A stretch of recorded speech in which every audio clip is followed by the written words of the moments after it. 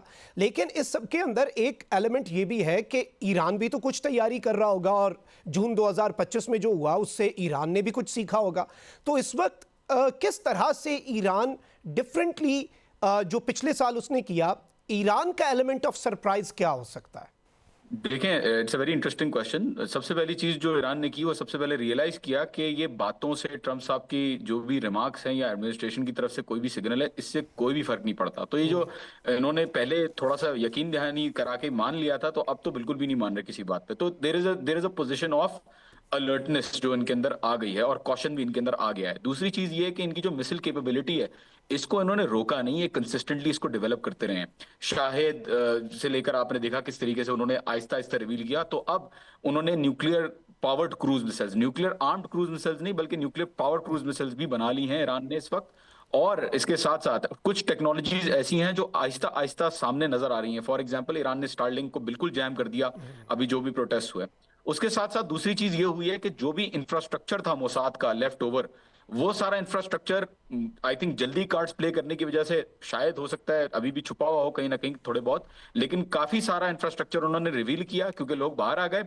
اس وقت اس پورے changing Jio political scenario میں دس از اے ریالٹی کہ پاکستان جو ہے چاہے وہ غزہ ہو یا دیگر معاملات ہوں, پاکستان ایک لیڈنگ رول میں ہم نے دیکھا ہے. اور ایران کے اندر کوئی بھی تبدیلی, ایران کے اندر کچھ بھی ہونا, یہ بھی وداؤٹ اے ڈاؤٹ پاکستان اس سے ڈائریکٹلی امپیکٹ ہو سکتا ہے.